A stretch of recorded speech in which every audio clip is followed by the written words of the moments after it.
ओम श्री लक्ष्मी नारायण जी नमः। 10वां अध्याय, चौथा स्कंद, सुख सागर। श्याम सुंदर का ध्रुव को नारायण रूप धारण करके दर्शन देना।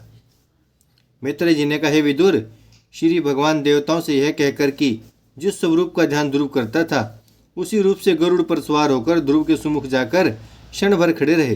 पर उस समय ध्रुव आंखें बंद किए परमेश्वर के ध्यान में ऐसा लीन था कि नारायण जी के आने का हाल उसने नहीं जाना और ना उसने आंखें खोली। तब श्याम सुंदर ने अपना स्वरूप ध्रुव के अंतकरण से खींच लिया। जब ध्रुव ने परमेश्वर का स्वरूप अपने हृदय में ना देखा तब घबराकर आंख खोल दिया तो क्या देखता है कि जिस मूर्ति का ध्यान मैं करता था वही स्वरूप सावली सूरती मोहनी मूर्ति मेरे सामने खड़ी है। ध्रुव ने उस परम ब्रह्म परमेश्वर की परिक्रमा करके दंडवत किया और उनके चरणों पर सिर रखकर चाहता था कि नारायण जी की स्तुति करे। फिर उसने ऐसा विचारा कि जिनकी महिमा ब्रह्मा, शेषनाग, गणेश जी वर्णन नहीं कर सकते, मैं अज्ञानी बालक किस तरह उनकी स्तुति करूं। इसी विचार में ध्रुव चुपचाप हाथ जोड़े परमेश्वर के सामने खड़ा रहा और उनका मुख राविंद बड़े प्रेम से देखने लगा। तब नारायण जी ने जाना कि अभी तक ध्रुव को इतना ज्ञान नहीं है जो मेरी स्तुति कर सके। यह विचार कर त्रिलोकीनाथ ने कृपा करके अपना शंख ध्रुव के मुख और कपोलों में छुआ दिया। उसके छुआते ही ध्रुव के हृदय में ज्ञान और बुद्धि का प्रकाश हो गया। उसको सब विद्याएं याद हो गई। ध्रुव ने हाथ जोड़कर विनय किया, हे दीनानाथ, जब तक आपकी कृपा व दया ना हो तब तक कोई आपके चरणों का दर्शन नहीं पा सकता। ब्रह्मादिक देवताओं को भी ऐसी समर्थ्य नहीं है जो आपका गुण वर्णन कर सके। आप स्तुति करने की कुछ इच्छा नहीं रखते। अपनी माया से तीनों लोकों की उत्पत्ति, पालन व नाश करते हैं। ब्रह्मा से लेकर चिवटी तक तीनों लोकों के सब जीव आपकी माया से उत्पन्न हुए हैं।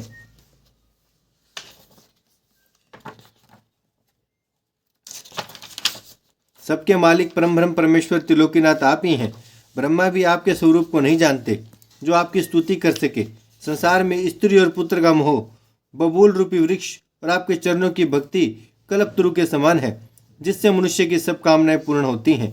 मैं माता पिता से दुखित होकर आपकी शरण में आया था, सो आपने दया करके अपने दर्शन से मुझे कृतार्थ किया।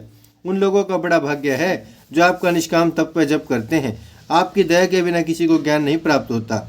जब इस प्रकार से ध्रुव ने नारायण जी की बहुत स्तुति की तब श्याम सुंदर बोले, हे ध्रुव, हम तुझसे बहुत प्रसन्न हुए, कुछ वरदान मांग। यह बात सुनकर ध्रुव बोला, हे दीन दयालु, जब आपके चरणों का दर्शन मैंने किया तब मुझे मांगने को क्या बाकी रहा। केवल आपके चरणों में भक्ति और प्रेम चाहता हूँ। यह वचन सुनकर अंतर्यामी नारायण जी ने कहा, हे ध्रुव, तूने राजगद्दी मिलने के लिए मेरा तप किया था, सो हमने तुझे राज सिंहासन दिया। अब तू मेरी आज्ञा से नगर में जा और जिसने तुझे ताना मारा था उसके सामने 36,000 वर्ष राज्य कर। जो तुझे अभागी कहती थी वह और उसका पुत्र उत्तम, जिसके पास तुझे राजा ने गोद में नहीं बिठाया था, तेरी सेवा करेंगे। तेरा बाप तुझे राजगद्दी पर बैठाकर तप करने के लिए वन में चला जाएगा। तेरे भाई उत्तम को वन में शिकार खेलते समय कुबेर का अनुचर एक यक्ष मार डालेगा। उसी चिंता में उत्तम की माता भी वन में जलकर मर जाएगी। जब तू शरीर त्याग करेगा तब हम ब्रह्मलोक से भी ऊंचे ध्रुवलोक में तुझे रहने के लिए स्थान देंगे। वहां तू महाप्रलय तक स्थिर रहेगा। चंद्रमा, सूर्य और सब तारागण तेरी परिक्रमा करेंगे। महाप्रलय के अंत में तेरी मुक्ति होगी। मेरे भक्तों की बराबरी कोई नहीं कर सकता, उनकी कोई इच्छा बाकी नहीं रहती। तुम सदा हमारी कथा सुनकर पिछले धर्मात्मा राजाओं का हाल जानना। भगवान जी ने जब यह वरदान ध्रुव को दिया तो देवता लोगों ने प्रसन्न होकर नारायण जी और ध्रुव के ऊपर फूल बरसाए और ध्रुव के भाग्य की प्रशंसा की। जब नारायण जी यह वरदान देकर ब्रह्मा लोक को सिधारे तब फिर हवा चलने लगी और तीनों लोकों के जीव पवन बहने से सुखी हुए। ध्रुव वहां से घर को चला, पर राह में यह विचार करता जाता था कि मुझसे बड़ी भूल हुई जो नारायण जी का दर्शन पाकर फिर मैंने राजगद्दी अंगीकार किया। मुझे ऐसा मालूम होता है कि देवता ने भुलावा देकर मेरा ज्ञान हर लिया, जिसमें यह विरक्त होकर नारायण जी की शरण में न रहे। या पितरों ने यही बात समझा हो, क्योंकि संसार में प्रसिद्ध है कि जब कोई मनुष्य परमेश्वर का ध्यान करता है तो इंद्रादिक देवता उसके भजन व स्मरण में विघ्न डालते हैं। इसी तरह चिंता करता हुआ ध्रुव अपने नगर के निकट पहुंचकर एक बाग में ठहरा। बाग के माली ने जाकर राजा से कहा। राजा उसके कहने का विश्वास न करके बोले कि ध्रुव घर से बहुत उदास होकर परमेश्वर का तप करने के लिए चला गया है, वह क्यों आवेगा। उसी समय नारद जी ने आकर कहा, हे राजन, तुम्हारा बेटा ध्रुव नारायण जी का दर्शन पाकर सफल मनोरथ हो गया है, सो तुम्हें यहाँ बैठा रहना उचित नहीं है। चलो उसको आदर भाव से ले आओ। नारद मुनि के कहने से राजा को विश्वास और बड़ा आनंद हुआ। राजा ने रतन का एक हार माली को देकर उसी समय अपना बेटा उत्तम और दोनों रानियों को लेकर नारद जी समेत बाजे बजाते हुए बड़ी धूमधाम से ध्रुव के पास चले। जब नगर के लोगों ने सुना कि ध्रुव परमेश्वर से मिलाया, उसका दर्शन करना बड़ा पुण्य है, तब वे लोग भी गाते बजाते हुए ध्रुव जी का दर्शन करने गए। सब लोगों ने सवारी पर से उतरकर ध्रुव जी का दर्शन किया। वे अपने शरीर व सिर के बालों में राख लगाए और जटा बढ़ाए बैठे थे। ध्रुव ने नारद जी और राजा के चरणों पर गिरकर दंडवत किया। राजा ने बड़े प्रेम से ध्रुव को गोद में उठाकर छाती से लगाया और अपने आंसुओं से उसके मुंह को धो दिया। फिर ध्रुव ने पहले छोटी रानी के पास, जिसने उसको ताना मारा था, जाकर साष्टांग दंडवत करके कहा, माता, तुम्हारे उपदेश से मैं चला गया था, सो नारायण जी के दर्शन मिलने से मेरे सब मनोरथ पूर्ण हुए। फिर उन्होंने अपनी माता सुनीति को दंडवत करके जितने छोटे बड़े पूर्ववासी उनके दर्शन के लिए आए थे, यथा योग्य उनका शिष्टाचार किया। राजा उत्तानपाद ध्रुव को अपने साथ हाथी पर बैठाकर ब्राह्मणों और याचकों को दान व दक्षिणा देते हुए और द्रव्य लुटाते हुए राज मंदिर में ले आए। उन्होंने हजामत बनवाकर स्नान कराया और बहुत उत्तम भूषण व वस्त्र उन्हें पहनाया। नारद जी ब्रह्मालोक को गए और राजा ने लाखों ब्राह्मण खिलाकर बड़ी खुशी मनाया। पूर्ववासियों ने भी अपने अपने घर आनंद मनाया। ध्रुव की माता सुनीति को परम आनंद प्राप्त हुआ।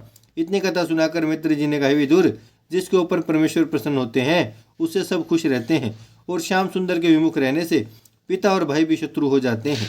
ध्रुव का चित्त धर्म में तत्पर देखकर राजा उससे बहुत प्रसन्न रहते थे। कुछ दिन उपरांत राजा ने मन में विचारा कि ध्रुव अब राज्य करने के योग्य हुआ, अब इसे राजगद्दी देकर परमेश्वर का तप करते तो हमारा परलोक बनता। ऐसा विचार कर राजा ने अपने मंत्रियों से पूछा। जब सब लोगों को यह बात भली मालूम हुई, तब राजा ने अच्छा मुहूर्त पूछकर ध्रुव को राज सिंहासन पर बैठा दिया और राज्य काज उनको सौंपकर आप वन में जाकर नारायण जी का तप पर ध्यान करने लगे। ध्रुव ने राजगद्दी पर बैठकर सातों द्वीपों का ऐसा राज्य किया जिनके धर्म व न्याय से सब प्रजा आनंद से रहती थी। बाघ व बकरी एक ही घाट पर पानी पीते थे। उनके राज्य में कोई दुखी व दरिद्री न था। प्रजा के इच्छा करने पर पानी बरसता था।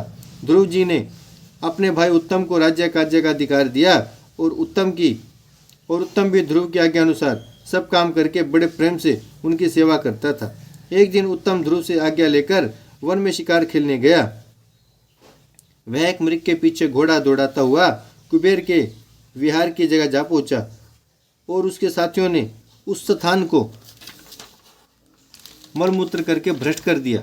कुबेर के नौकर बोले कि तुम संसारी मनुष्य होकर देवलोक में क्यों आए हो। इसी बात पर उत्तम भी अपने राज्य के अभिमान से उनको दुर्वचन कहने लगे। उनमें एक यक्ष बड़ा बलवान था, उसने उत्तम को मार डाला। उसके साथियों ने आकर यह हाल ध्रुव से कहा। तब ध्रुव जी क्रोधवंत होकर अपनी सेना समेत यक्षों से लड़ने चले।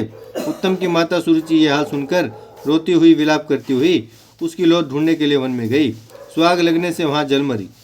जब राजा ध्रुव अपनी सेना समेत यक्षों के पास पहुंचे तो 1,30,000 यक्ष शस्त्र लेकर राजा ध्रुव के सम्मुख युद्ध करने के लिए आए।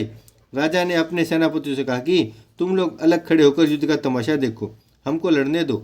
ऐसा कहकर ध्रुव जी अपना रथ यक्षों के सम्मुख ले गए। यक्षों ने राजा को देखकर उन पर शस्त्र चलाए। ध्रुव जी ने उनके सब वार बचाए और अपना धनुष चढ़ाकर ऐसे बाण मारे कि उनमें से कुछ तो मर गए, बाकी घायल होकर गिर पड़े। राजा ध्रुव की विजय हुई। यक्षों की यह दशा देखकर एक यक्ष ने जाकर कुबेर से सब वृत्तांत कहा।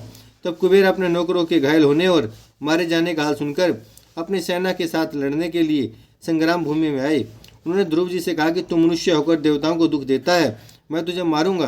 ध्रुव जी बोले, मैं केवल परमेश्वर को देवता मानता हूँ, जिन्होंने देवता और मनुष्य सब जीवों को उत्पन्न किया है। तब कुबेर ने बहुत से तीर ध्रुव को मारे।